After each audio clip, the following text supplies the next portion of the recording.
Respira comigo. Inspira profundo e solta. Que essa respiração e tantas outras que tu pode fazer a partir de agora possam te ajudar a aliviar, a deixar ir qualquer peso que esteja na tua mente, no teu corpo, no teu coração. E que agora a gente possa refletir juntas mais uma vez. Eu sou Rebeca Petri e esse é o Soul Sistêmica. Hoje eu recebi uma mensagem de uma aluna muito querida que se formou com a gente no final do ano passado. Para quem não sabe, eu e o Léo, meu marido, temos uma escola de formação de instrutores de yoga, o Padmahari, que é nosso filho já há quase 11 anos. E a gente já formou centenas de alunos, alguns que querem ser instrutores, outros que querem fazer o curso para conhecimento pessoal. E a gente vê cada aluno que chega vivendo o processo da formação, que a gente sempre diz que não tem formação sem transformação, do seu jeito, né? Muitas vezes, quando a gente está fazendo um movimento que realmente vai trazer transformação para a nossa vida, muitas coisas acontecem, coisas fortes acontecem que mexem com a gente, que fazem as estruturas da vida que a gente conhece desandar um pouquinho, né? Mas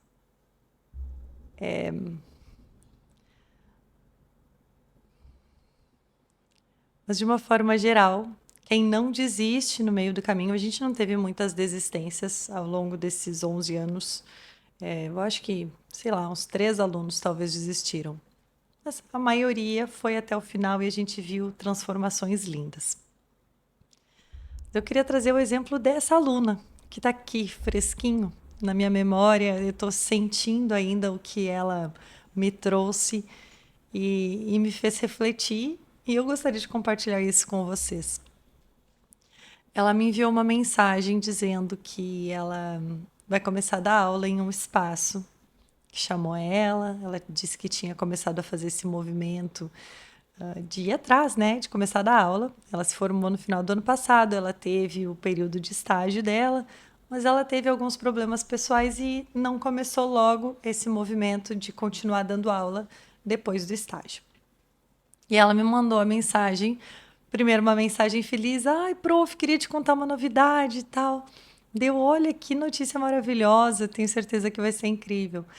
E daí, logo na sequência, ela me mandou uma mensagem assim, mas prof, tá me dando um medo, porque eu não domino tudo. Como é que eu vou dar aula de algo que eu não domino completamente? E se me pedirem para ficar de cabeça para baixo ou de equilibrar em cima de uma mão só, o que que eu faço? Eu digo, tu não faz nada disso que estão te pedindo, porque isso não é yoga, não é isso que tu está indo fazer lá. A reflexão principal aqui, que também foi algo que eu respondi para ela, é que às vezes a gente passa por um processo bem profundo, a gente aprende um monte, a gente transforma um monte, a gente já tem muita coisa para oferecer para o mundo. Mas é claro, até a gente se convencer de que a gente realmente sabe aquilo, a gente precisa passar pelo processo de externar. Porque tudo que fica dentro de nós, sem uso, mesmo que a gente use para nossa prática pessoal, a gente valida só na nossa vida pessoal, aquilo parece que não existe ainda. Então, o que eu disse para ela foi: tu realmente não deve ensinar nada que tu não sabe lá. Não inventa moda. Mas tu aprendeu muito na formação. Tu aprendeu a respirar, tu aprendeu a ficar no momento presente, a conhecer o teu corpo, a prestar atenção no que o teu corpo comunica. Tu aprendeu várias posturas e algumas tu domina. Tu não precisa usar nada além do que te atravessou. Tu não precisa usar nada além do que faz realmente sentido já na tua experiência. E isso já vai ser algo que muitas pessoas ainda não sabem e que vão se beneficiar justamente porque elas foram na tua aula. E às vezes, a pessoa que está começando a dar aula, ou a pessoa que está começando em qualquer coisa que ela está empreendendo, ela está muito mais presente, muito mais atenta e muito mais entusiasmada. Ela está muito mais empolgada com o que ela está fazendo e aquilo passa uma energia muito boa para as pessoas que recebem. Claro que é muito importante termos a consciência de que eu talvez ainda não saiba tanto quanto eu gostaria, talvez eu não saiba o suficiente para atender alguns alunos com corpos mais complexos, com lesões complexas. E se esse for o caso, que eu tenha o discernimento de encaminhar essa pessoa para outro professor ou para outra atividade. Eu mesma já encaminhei alunos no passado, quando eram casos que a pessoa precisava mesmo era de fisioterapia, mas ela estava no yoga porque ela cansou de fazer fisioterapia. Mas yoga não deve ser confundido com fisioterapia. Então, a gente passa a ter essa segurança de saber o que a gente está oferecendo e se a pessoa está realmente buscando algo que a gente está oferecendo ou se ela está nos forçando a oferecer outra coisa. E nesse caso, a gente precisa ter o discernimento de dizer assim: desculpa, mas isso foge da minha alçada, foge do que eu estou oferecendo e eu não vou poder te ajudar. Ter essa paz e esse discernimento de que tem muito valor o que a gente oferece, mas que o que a gente oferece não precisa atender a todos. Não precisa atender as necessidades de todas as pessoas. Ou a pessoa vem procurar o yoga, mas ela quer ter tudo suprido, todas as necessidades dela. Ela não quer mais fazer academia, ela não quer mais fazer fisioterapia, ela não quer mais ir na nutricionista, ela acha que a professora de yoga tem que saber tudo. E não é assim. E aqui eu estou falando de um exemplo que eu tenho muita experiência, acompanhei já muitas, eu já tive uma longa história dando aulas e também acompanhei muitas alunas e alunos também nesse dilema, precisando muitas vezes primeiro reconhecer o seu lugar e não passar desse limite, porque às vezes não somente no mundo do yoga, mas em qualquer profissão, a pessoa pode ter uma postura de salvadora. E nessa postura, isso daí já trago a visão sistêmica aqui, essa postura de salvadora, de querer resolver tudo que o aluno, o cliente, o paciente, dependendo da tua profissão, traz, vai te sobrecarregar e tem muita margem para erro. Porque tu não tem capacidade para suprir tudo. Nenhuma profissão tem. Então, traz uma paz e um alívio muito gostoso quando a gente aceita os nossos limites.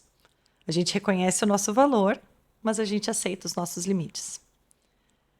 E esse é um exercício que a gente deveria fazer na vida de uma forma geral, porque esse papel de salvadora, de querer ser perfeita em tudo que a gente pensa que alguém pode esperar da gente no papel que a gente está desempenhando, isso vai nos sobrecarregar de uma maneira que vai nos paralisar ou vai fazer a gente estar sempre exausto, sempre achar que a gente não estudou o suficiente. É claro que eu sou super a favor de a pessoa nunca parar de estudar. Estudar faz muito bem, ajuda a gente a ter mais autoridade, mais credibilidade, mas a pessoa precisa ir caminhando também. Ela precisa ir executando, colocando em prática o que ela já aprendeu.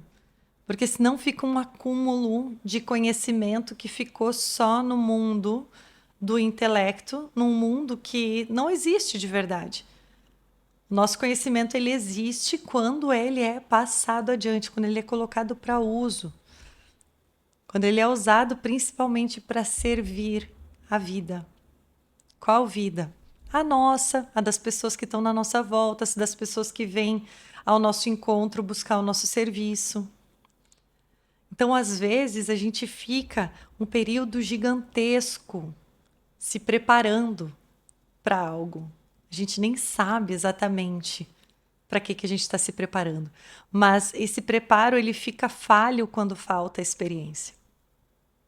Não tem nada que ensine mais do que a experiência, gente. Porque não tem nada que num curso a gente possa ensinar. E eu tenho uma ampla experiência dando cursos e eu faço de tudo para ensinar através da minha experiência também, mas não é a mesma coisa.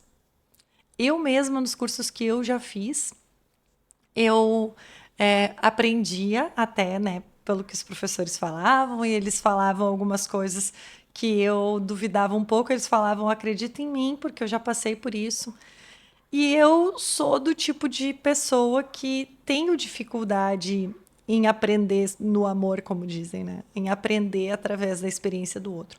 Hoje eu já estou bem melhor nisso, mas eu tive, em muitos casos, eu tive que aprender pela dor. Eu tive que aprender pela dor, que se diz é porque a gente tem que aprender pela experiência própria. Algumas pessoas aprendem pela dor porque querem aprender pela experiência própria. Geralmente, aprender pelo amor é ou tu tá vendo sinais mais sutis e tu acredita neles, ou tu precisa de uma situação que grite mais contigo para tu aprender, sabe? Que seja mais ruidosa, que te faça sentir mais na pele o porquê não seria aquele caminho. Ou porque seria aquele caminho que a gente não está indo.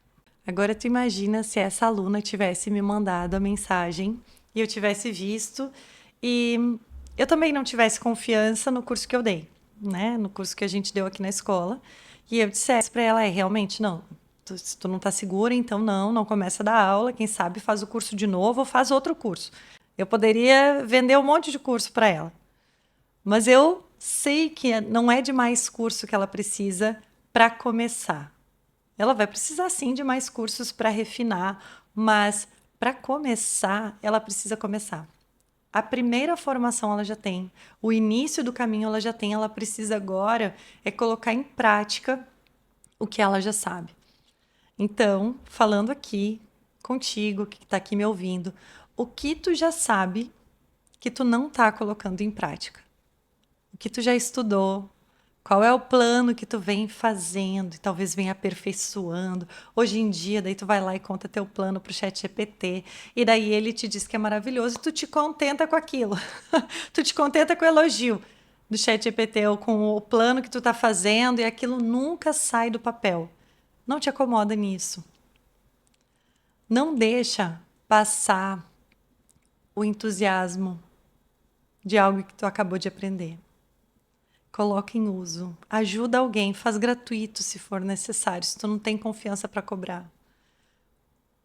E digo, faça gratuito, mas só no início. Só para que tu coloque a prova. Ó, eu aprendi isso, vamos ver se dá certo mesmo. Deixa eu tentar aqui. Coloca em prática. Coloca para experiência. Deixa o teu corpo ser parte do que tu aprendeu na mente. É muito importante fazer esse movimento, esse romper com aquela.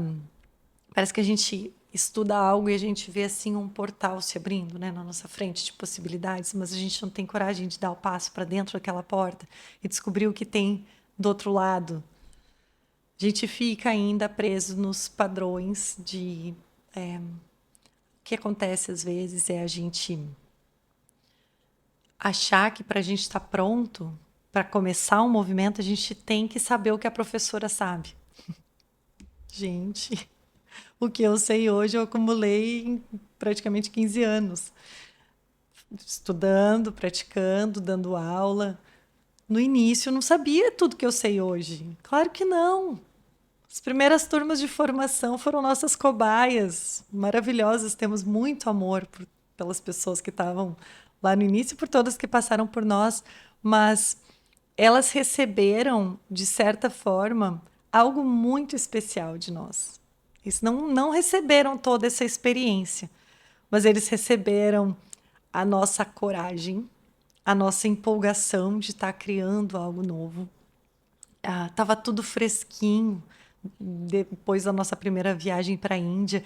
Então, tinha muita coisa especial ali. Mas a gente estava passando muito mais para os alunos o que a gente recebeu e replicou do que o que a gente sabia através da nossa própria experiência. Hoje a gente tem muito conhecimento através da experiência, mas a gente só tem esse conhecimento porque a gente começou quando a gente não tinha essa experiência toda ainda. Entendem? É um caminho um pouco controverso. Como que a gente vai chegar a se sentir super capaz e competente se a gente não começar? Porque a competência para fazer alguma coisa só vem da experiência, não vem do estudo. O estudo é sim importante e maravilhoso, como eu falei. Nunca parem, não tem um fim para o estudo. Mas não tem nada como colocar em prática. Às vezes a gente quer começar de um lugar que não é o nosso ainda. Essa humildade de saber eu estou começando e não querer parecer para os alunos que seja algo muito diferente disso. Os nossos alunos das primeiras turmas sabiam que era a nossa primeira turma. A gente tinha já experiência, sim, a gente tinha feito cursos muito bons, mas a gente não tinha tanta experiência. E isso, para mim, no início era realmente um grande desafio também. Porque eu queria já ter toda a experiência possível para passar para os alunos o melhor. E tinha aquele sentimento, que agora eu vou entrar no assunto também, da síndrome da impostora. Porque a gente está ensinando algo que a gente considera que a gente não sabe o suficiente ainda. Mas eu sei que tudo que eu ensinei, mesmo lá para a primeira turma, era algo que aquelas pessoas não sabiam e que eu sabia. Mesmo que eu não tivesse grande experiência naquilo, que eu tivesse também experimentando no meu corpo tudo que eu aprendi na Índia, na Austrália, em todos os outros países que eu estudei. Eu estava ainda em processo de assimilação aquilo tudo, mas estava muito fresquinho na minha mente o como passar. Então, dessa forma, a gente achar um equilíbrio, claro, nunca ser irresponsável no que a gente está ensinando, de ensinar algo que a gente não sabe nem intelectualmente, de algo que a gente sabe muito raso e inventar respostas quando os alunos trazem dúvidas. Eu gosto muito da humildade de dizer não sei. E isso eu usei muitas vezes. Isso eu não sei, mas na próxima semana eu te trago, porque eu vou consultar com meus professores ou eu vou ir atrás dessa informação. Existe também um medo de quem está começando em qualquer caminho, que é o medo de errar. Gente, não tem nada que ensine mais do que o erro. Todas as vezes que eu aprendi mais foi em situações que eu não estava 100% segura, eu estava. O que acontece quando a gente está com medo de errar é que a gente fica muito presente, né? A gente fica muito atento ao que está acontecendo. Os maiores erros acontecem quando a gente está se sentindo muito tranquilo, muito relax, né? Do que a gente sabe. Eu, eu costumo brincar com o Léo, porque ele geralmente ele é muito bom quando ele decide fazer uma coisa e se concentra, né? Ele faz as coisas muito direitinho e ele tem muitas habilidades. Mas quando ele faz uma coisa achando que ele sabe, que não precisa ver, já teve um dia, gente, vou expor ele aqui. Acho que ele não vai se importar. Não sei. Se importar, depois eu me desculpo, mas é que é um exemplo válido. Ele estragou uma serra nova. O Léo é bem habilidoso fazendo coisas da casa, inclusive tudo aqui, quem construiu foi ele, inclusive móveis. E ele comprou uma serra nova, uma serra circular, e na hora que ele foi montar a serra, ele nunca tinha montado uma serra circular antes. Ele comprou a serra e não olhou o manual, porque ele foi confiante demais, ele estragou a serra no montar. Não era um estragar para sempre, mas ele precisou de ajuda para desmontar e consertar. Eu acho que ele precisou de ajuda, não sei. Eu sei que ele não conseguiu usar logo.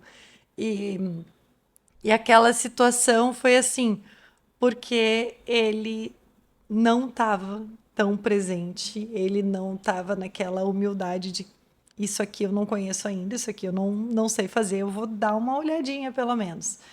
O que ele normalmente faz. Mas teve, assim, algumas vezes ao longo desses 12 anos que a gente tá junto que ele fez isso. Sei lá, umas 3 ou 4 vezes que eu vi ele assim, rachou porque tu foi confiante demais, né? E ele, sim, ele sabe já disso, que quando alguma coisa assim acontece é porque ele foi confiante demais.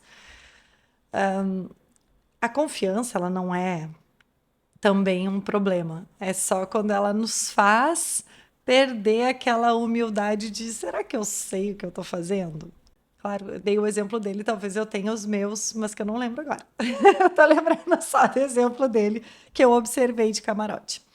Mas, no caso dessa aluna que foi a inspiração para o assunto, mas que é um assunto que serve para qualquer pessoa, serve para mim, serve para ti, serve para qualquer pessoa que estudou, que se capacitou para fazer alguma coisa e quando chega na hora de começar a experiência, de colocar aquilo ali em prática, sente aquela trava de será que eu sei de verdade? Tu só vai saber se tu sabe de verdade quando tu aplicar. E essa aplicação, com certeza, ela não vai ser perfeita no início. E nem depois. A minha aula não é perfeita, gente. Eu dou aula há sei lá quantos anos e eu erro. Toda aula eu troco alguma palavra. Eu não erro coisas da prática em si, mas de vez em quando pode ser que eu esqueça um dos movimentos, fiz um movimento para um lado, quando eu vou repetir para o outro, eu erro. Tá tudo bem. Eu acho que a experiência também nos deixa bem tranquilos com relação a isso. Eu vou errar. E quando eu errar, tomara que eu perceba. Se eu não perceber, tomara que algum aluno perceba e diga, prof, não é bem assim, a gente esqueceu o outro lado. Isso acontece, acontece. Não é uma vergonha, a menos que a gente se deixe sentir vergonha por isso. Se a gente vá para a nossa experiência querendo ser perfeitos, daí vai ser ruim. Mas se a gente for com a humildade de tô começando, tô aprendendo, vou fazer o meu melhor, sim, vou revisar tudo antes de ir na minha aula, colocando a devida importância do que é aquela experiência, aquele momento. Mas tirando o peso de ter que ter experiência que eu ainda não tenho. Eu estou adquirindo essa experiência, estou me dando direito de não saber tudo, estou me dando direito de não estar totalmente confortável nesse cenário ainda, porque eu estou me ambientando.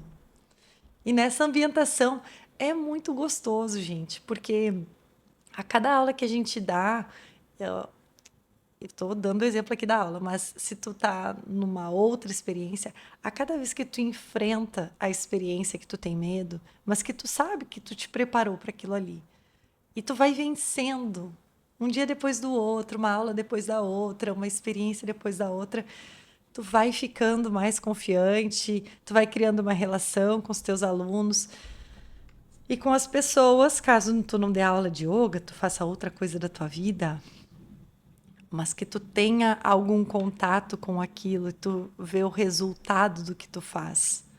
E tu vê que o resultado vai se aprimorando, vai ficando cada vez melhor. Isso vai trazendo um tipo de satisfação que não tem estudo que nos traga. Muitas vezes a gente quer uma capacitação que nos dê a permissão. E a capacitação e a permissão são coisas diferentes. O que seria essa permissão? Muitas vezes a permissão ela é interna, ela pode ser sistêmica, ela pode estar num lugar que a gente não sabe muito bem por onde começar a procurar. Mas vamos colocar como primeira tentativa uma permissão interna, de a gente se permitir primeiro não ser perfeitas quando a gente está fazendo alguma coisa pelas primeiras vezes. Essa já é uma permissão que a gente precisa trabalhar na gente. Depois a gente tem que ter uma permissão de juntar trabalho com satisfação ou com diversão. No caso dessa aluna e de muitos alunos nossos, o yoga veio como algo, eu quero fazer algo que eu goste. Eu quero trabalhar com algo que eu goste, e esse foi o meu caminho também. Né? Eu larguei a carreira que eu tinha no comércio exterior para vir para o yoga e depois para todos os outros caminhos que eu estudei Quando a gente faz esse tipo de movimento, existe algo muito forte que nos impulsiona, porque a gente está fazendo algo que a gente quer, que a gente gosta, que a gente se inspira vendo outras pessoas fazendo. Mas existem muitas crenças sociais, familiares, pessoais, de que o trabalho é algo difícil, né? De que a gente tem que sofrer para ganhar o nosso dinheiro, para a gente ganhar o nosso sustento, que é um sacrifício. Eu não acredito nisso. Mas eu sei que tem uma parte dentro de mim que já acreditou e que de vez em quando pode voltar para aquele lugar, de sentir até uma culpa por fazer algo que me faça tão bem e ganhar dinheiro com isso.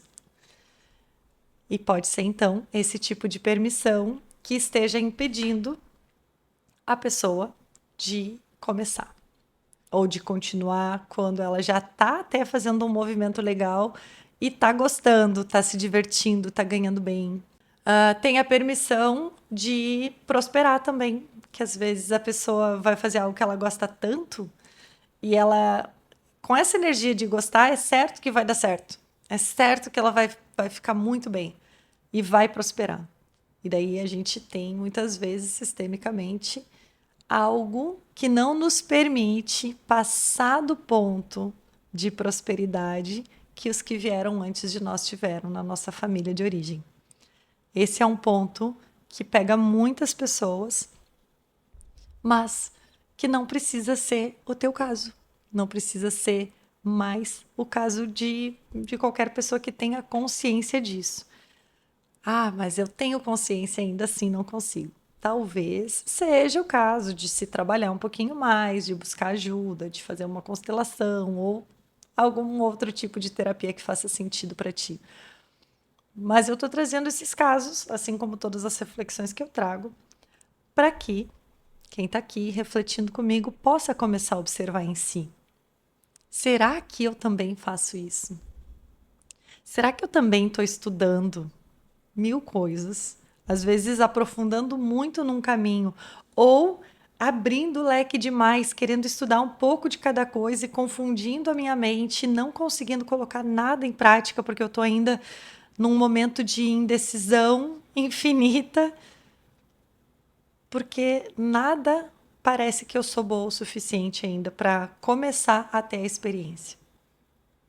Aí eu te digo assim, minha amiga, tu precisa começar. Não começar a estudar mais, começar a aplicar. Porque para tu ficar muito boa em algo, tu precisa fazer aquela coisa. Então, se tu quer dar aula de yoga, começa a dar aula de yoga. Se tu quer fazer bolo, um dos melhores bolos do mundo, começa a fazer bolo hoje. Tu vai estragar um monte de massa de bolo, talvez. Mas tu só vai aprimorar, testando, fazendo. Tem muita coisa que é só a experiência que nos dá o tato para fazer um ajuste. Então, para terminar, eu vou falar uma frase muito clichê, mas que ela é muito importante. Se tiver pegando aí um medo que está te travando, usa o mantra, eu vou com medo mesmo. Porque se tu tá pronta, se tu tem a capacitação para fazer o que quer que seja que tu queira fazer, o medo ele só é o teu amigo para te deixar ligado, para não perder a humildade de saber que tu não sabe tudo, tu nunca vai saber tudo. Então fica sempre nesse papel de o que eu posso aprender aqui, mesmo que eu esteja já dando aula de yoga, o que eu posso aprender nessa aula que eu tô dando? Porque foi o lugar que eu mais aprendi quando eu estava dando aula. Aí tem uma frase do Paulo Freire que é: não há docência sem discência, mas simplificando, quer dizer que quem ensina aprende ao ensinar e quem aprende ensina ao aprender. É uma troca muito bonita que acontece e que a gente pode levar para a vida, não só para quem é professor ou professora, mas na vida a gente tem muitos mestres e a gente é mestre de muitas pessoas. A gente está aprendendo o tempo todo.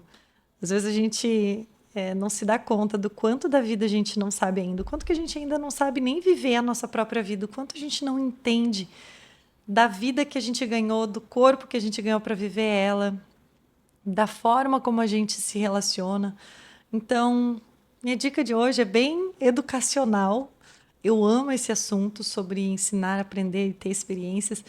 É, te mantenha aberto para aprender, porque tu só vai ganhar com isso. E tu vai ensinar muitas pessoas nesse caminho. Um beijo, até a próxima semana.